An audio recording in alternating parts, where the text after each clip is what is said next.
मैं विवेकानंद केंद्र जाऊँ।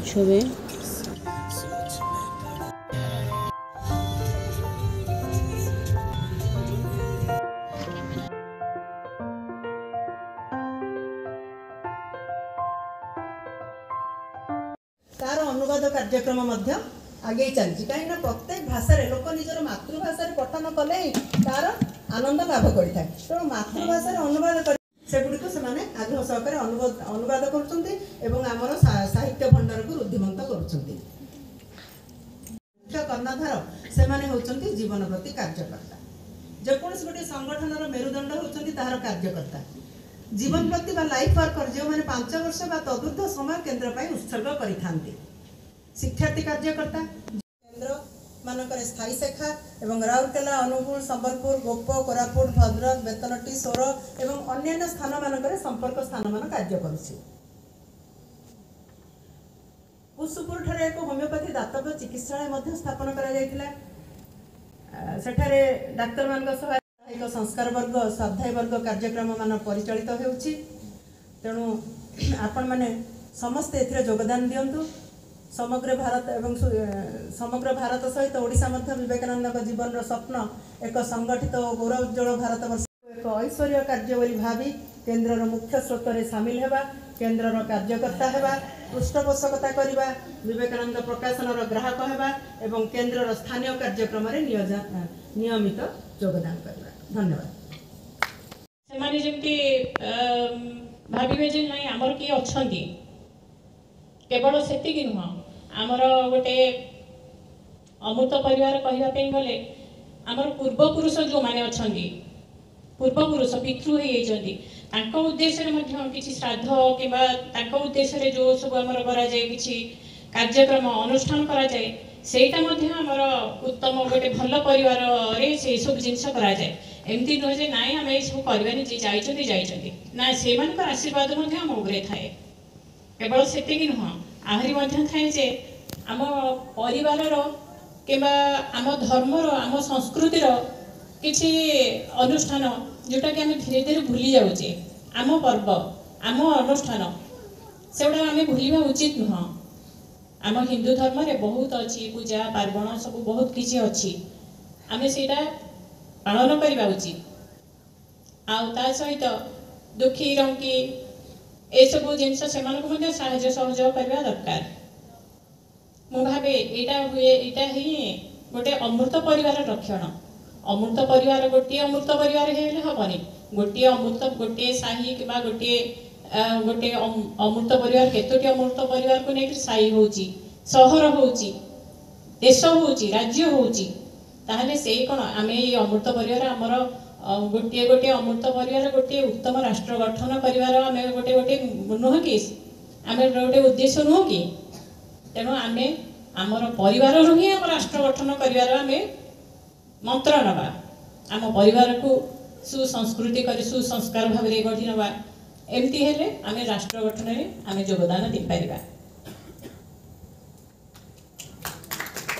अनुଯାୟୀ देवता मानक पई से एक खाद्य थिला जहाँ बल से माने चिरंजीवी हो पारे किंतु आम पई से अमृत होची एक अनुभव एक शाश्वत अनुभव रखिजा जे जहाँकि आम पर भी सी अन्य मानक पई कार्यकारी हो अन्य माने मन पकाउथिबे सेपरि एक शाश्वत अनुभव होउची जे अमृत अनुभव आ अमृत परिवार कौन ना परिवार तो एक परिवार एक संकीर्ण और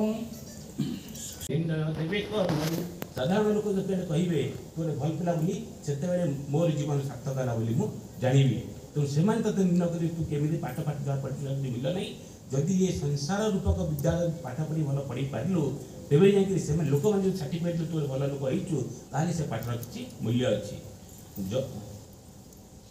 जन समाज तो तोर कर्म क्षेत्र प्रयोग शाला पाठर पाठर महत्व एथि जना जीव जेबे हेब व्यवहार तू पाठ पढ़ी व्यवहार करू तोर महत्व से जना पड़ तेणु यहीपरि भाव में सत कथा कह गले मो बापा युवा देते उपदेश हिसाब से एवं एटा मुझे पदाकार किसी लिखी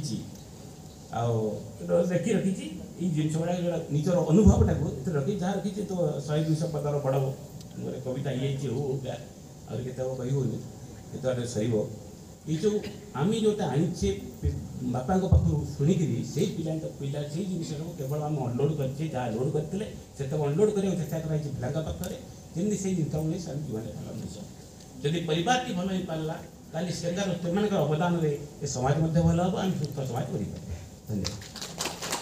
इन तीनों ने अमृत परिवार के अलग अलग आयाम हमें बताए और विषय को बहुत अच्छी तरह से शुरुआत की है। हम सब जानते हैं कि भारत राष्ट्र जो है वो अत्यंत प्राचीन राष्ट्र है। प्राचीन है लेकिन आज के काल में भी रिलेवेंट है, यानी आवश्यक है। भारत से सीखने के लिए काफ़ी लोगों को उत्सुकता है, यानी प्राचीन है इसलिए आउटडेटेड नहीं है। जैसा हम कहते हैं ना, नित्य नूतन चिर पुरातन, ऐसा यह राष्ट्र है। अभी प्राचीन राष्ट्र है तो इसके ऊपर अनेक आक्रमण हुए। शायद हम पूरे विश्व में देखते हैं तो भारत के ऊपर अनेक आक्रमण हुए, सबसे ज़्यादा शायद हुए। लेकिन हम देखते हैं जैसे होली रोमन एम्पायर था, पर्शियन साम्राज्य था और यूरोप के सारे अलग अलग राज्य थे। सारे जब आक्रमण हुए उन्होंने अपनी पहचान खो दी, वो अपने संस्कृति से जुड़े नहीं रहे। आज यदि हम इजिप्ट जाते हैं वहाँ बड़े बड़े पिरामिड लोग दिखाएंगे, लेकिन ये पिरामिड किस लिए करते थे? जिन्होंने जिस भाव को लेकर ये पिरामिड बनाए उस भाव को कंटिन्यू करने वाली संतति उस राष्ट्र में है क्या? तो नहीं है। यानी वहाँ की जो पुरातन संस्कृति थी उससे वो समाज पूरी तरह से कट गया। चाहे आप इजिप्ट जाइए या ग्रीस जाइए या रोम जाइए, सब जगह यही कथा है। लेकिन भारत ने अपनी पहचान, अपनी परंपरा कायम रखी। क्या कारण है इसका? तो इसका एक अत्यंत मुख्य कारण है हमारी परिवार व्यवस्था। यानी हमारे परिवारों में अपनी यह जो अमृत परंपरा है, उस परंपरा का अनुभव, अनुभूति, प्रशिक्षण, ज्ञान, अभिमान, ये सारा परिवार में दिया जाता रहा है। और इसलिए इतने सारे आक्रमणों के बावजूद भी भारत आज भी अपनी पहचान, अपनी संस्कृति खोया नहीं है। भगवद गीता में 12वें अध्याय में आखिर का जो श्लोक है उसमें ये तो धर्म्यामृतमिदं यथोक्तम परिपासते, भगवान श्री कृष्ण बताते हैं। यानी वो इस धर्म को अमृत धर्म कहते हैं। अमृत धर्म यानी ऐसी दूसरों के साथ व्यवहार करने की जीवन पद्धति जो अमृतमय है, जिसको मरण नहीं है, मृत्यु नहीं है, जो अमर है। तो धर्म यानी एकात्मता पर, आत्मीयता पर आधारित परस्पर व्यवहार करने का जो तरीका है, दूसरों के प्रति करने का जो कर्तव्य है, जो आत्मीयता से व्यवहार करने का जो पद्धति है, इन सबको मिलाते हुए धर्म होता है, जिसमें त्याग भी होता है। तो इस अमृत धर्म की भगवान श्री कृष्ण परिभाषा करते हैं। यदि 14वें अध्याय में आखिर का श्लोक देखेंगे, उसमें वो इसको शाश्वत धर्म कहते हैं, अव्यय धर्म कहते हैं। ऐसा अनेक नाम भगवान श्री कृष्ण ने धर्म को दिए हैं। ऐसे अमृत धर्म की परंपरा परिवार में, जिन परिवारों में उस परंपरा का रक्षण किया जाता है, वो अमृत परिवार है। यानी आज हम जानते हैं कि हमारी परिवार व्यवस्था ने आज तक हमें साथ दिया है। आज हमारे परिवार व्यवस्था के ऊपर भी बहुत सारे आक्रमण हो रहे हैं। कुछ हमें समझते हैं, कुछ नहीं समझते हैं। जैसे प्रदूषण की बात हो रही थी, प्रद्युम्न जी बता रहे थे कि वैचारिक प्रदूषण है, भावनिक प्रदूषण है, अनेक प्रकार का प्रदूषण है, आक्रमण है। और ऐसे समय में हमें जो परिवार को आगे ले जाना है वो बड़े सजगता से करना होगा। पहले परिवार बड़े होते थे, दादा दादी, बुआ, फूफा, ताऊ जी, चाचा जी, चाची, कितने सारे लोग घर में होते थे। और इसके कारण बच्चों को काफ़ी सारे संस्कार, यानी जैसे पारस्परिकता का यानी शेयरिंग केयरिंग है, या जो भी घर में आता है वो सबको देते हुए ही लेना है, या सबके साथ मन मिलाते हुए प्रेम से व्यवहार करते हुए रहना है, या फिर जैसे प्रकाश चंद्र जी ने बताया कि भगवत गीता हम सिखाते हैं बच्चों को, तो घर में दादा दादी कुछ संत का साहित्य पढ़ेगी, भगवत गीता पढ़ेगी, वो बच्चे सुनते हैं, तो बच्चों के ऊपर उसके संस्कार होते हैं, घर में उनका आग्रह होता है। और ऐसा करते हुए पहले तो ये हो गया, लेकिन अभी एक तो हमारे परिवार छोटे हो गए, हमारे बच्चे 1 या 2 होते हैं, उसके अनेक साइकोलॉजिकल समस्याएं हैं जो हमें देखने हैं। और हमारे ऊपर जो अनेक वैचारिक आक्रमण हो रहे हैं उसके बारे में हम अपने बच्चों को सचेत नहीं करते हैं, तो हमारे परिवार इस अमृत परंपरा को आगे ले जाने वाले होंगे ही, ऐसा जरूरी नहीं है। और इसीलिए हमें बड़े सजगता से अपने परिवारों को आगे ले जाना है। तो जैसा रश्मि जी बता रही थी कि हमें घर में अपने जो भी सारे पारंपरिक त्योहार है, विधि विधान है, ये सारा हमने जरूर करना है। घर में ही घर का खाना बच्चों को अच्छा लगना है और उसी की टेस्ट लगनी है। हमारे केंद्र के जो पहले अध्यक्ष थे परमेश्वरन जी, वो बताते थे कि केरला पायसम के लिए बहुत प्रसिद्ध है, यानी सिर्फ दूध का ही नहीं, तो वो नारियल के दूध में भी अलग अलग पायसम बनाते हैं।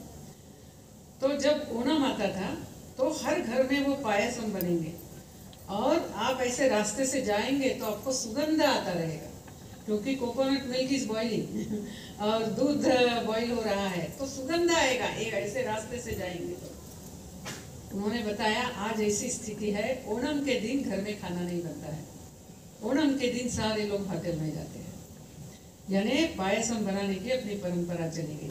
यानी ऐसे छोटे छोटे अनेक बातें हैं, हम यदि सजग नहीं रहेंगे तो बहुत सारी बातों को हम खो देंगे।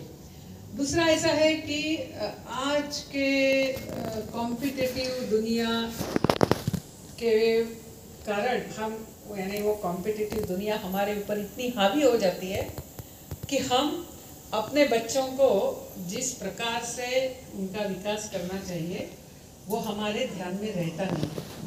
यानी हमारे इरादे अच्छे हैं, लेकिन सिर्फ इरादे अच्छे होने से बच्चे अच्छे नहीं होते। जैसे मैं आपको 2 उदाहरण दूंगी। एक कि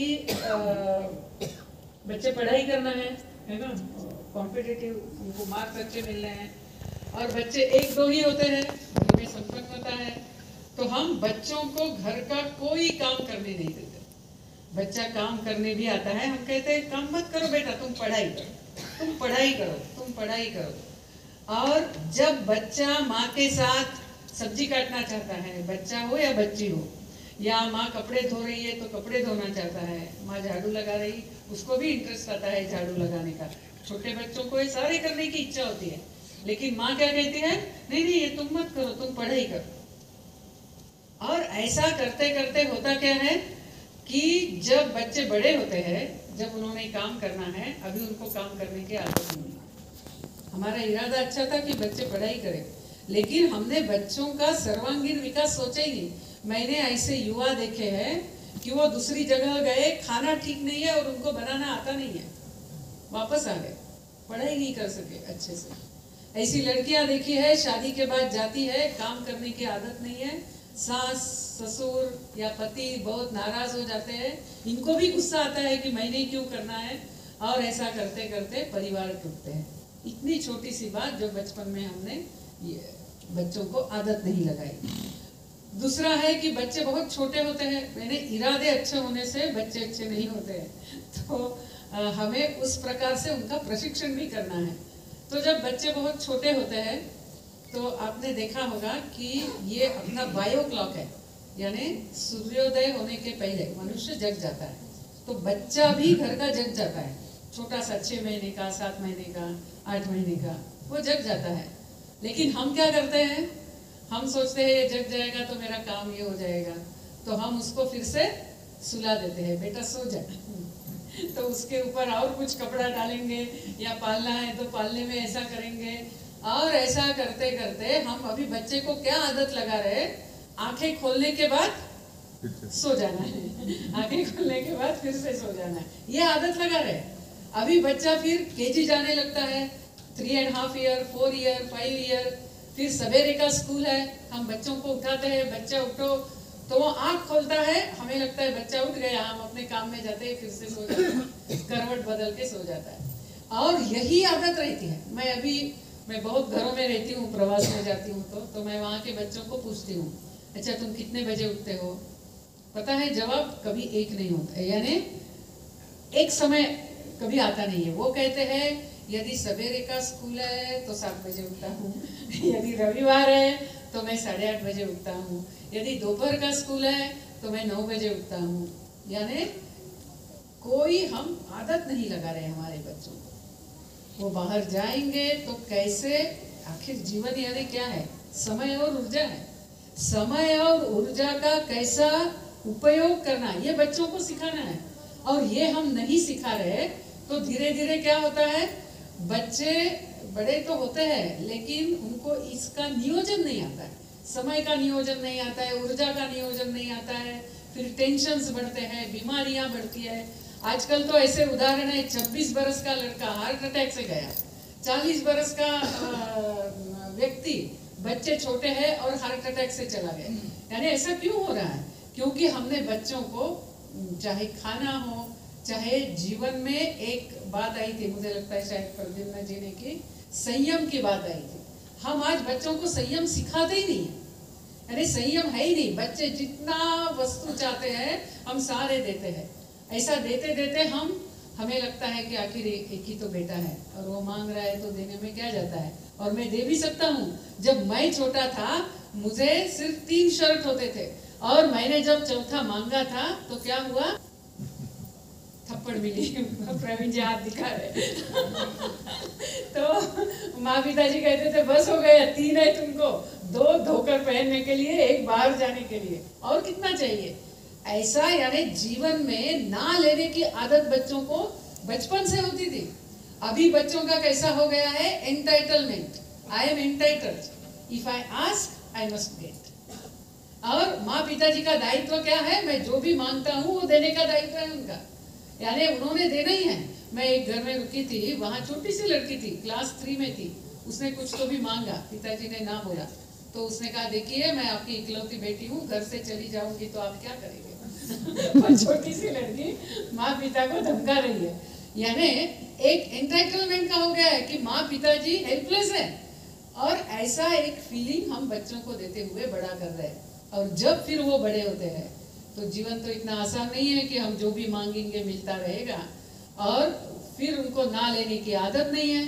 उतना ही नहीं, जब पिताजी ना बोलते हैं तो बच्चा कहता है मैं खाना नहीं खाऊंगा, फिर माँ का हृदय पिघल जाता है या दादी का पिघल जाता है, कहते हैं आखिर बेटा मांग रहा है, हम दे सकते हैं, क्यों ना बोल रहे हो, दे दो। तो इससे बच्चे ने क्या सीख लिया, हमने क्या ट्रेनिंग दे दिया बच्चे को कि मांगो तो मिलेगा, नहीं मिलेगा तो क्या करना है, गुस्सा दिखाना है, हाथ में जो है फेंक देना है, खाना नहीं खाऊंगा बोलना है, तो फिर आपको जो चाहिए वो मिल जाता है। ये ट्रेनिंग दे दिया। अभी ऐसा ही लड़का ऐसे ही ट्रेन लड़की से विवाह करता है और फिर वो मांगता है, वो उसको कुछ तो भी चाहिए, वो पत्नी कहती है नहीं अभी नहीं, तो इसको गुस्सा आता है, इसको एक गुस्सा आता है तो उसको डबल गुस्सा आता है। और अभी झुकेगा कौन? छोटी छोटी बातों पे परिवार टूट रहा है, जो हमने कभी सुना नहीं था।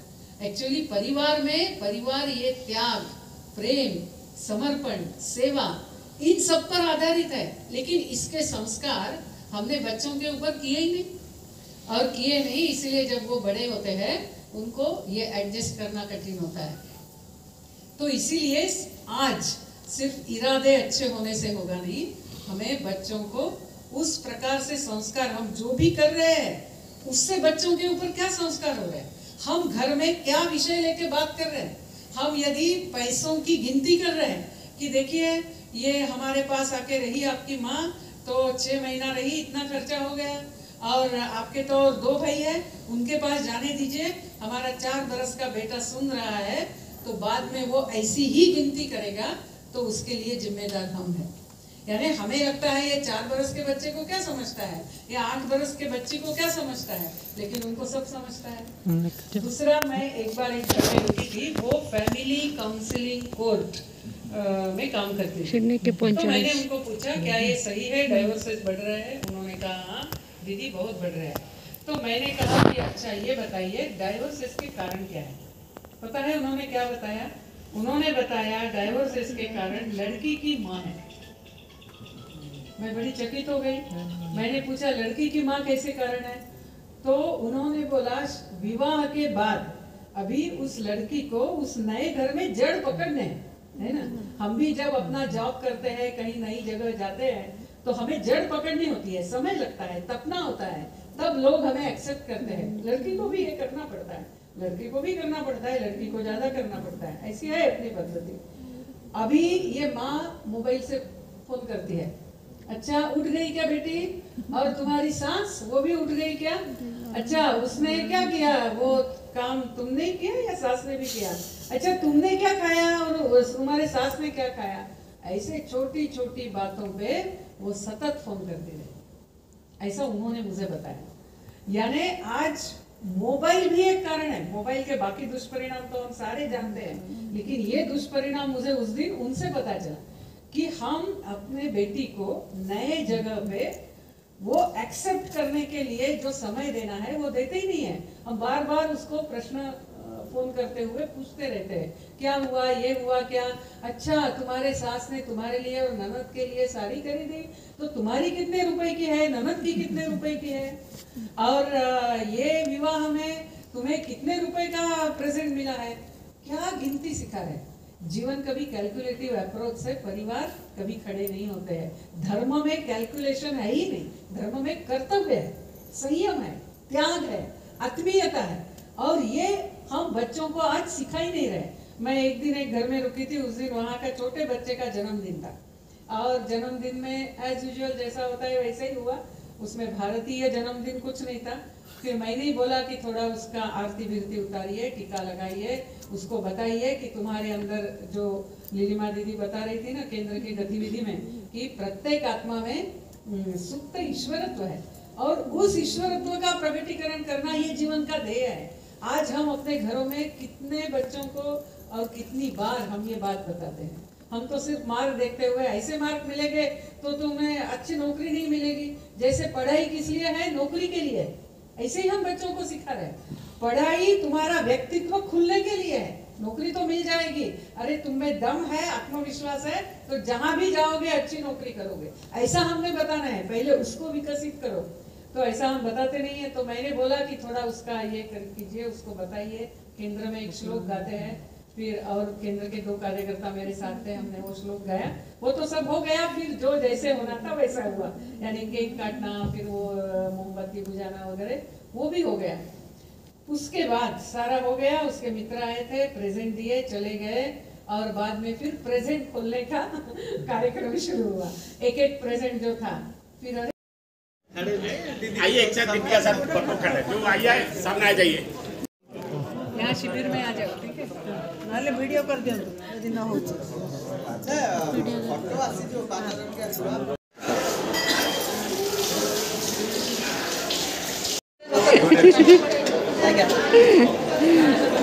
प्लेट नहीं, प्लेट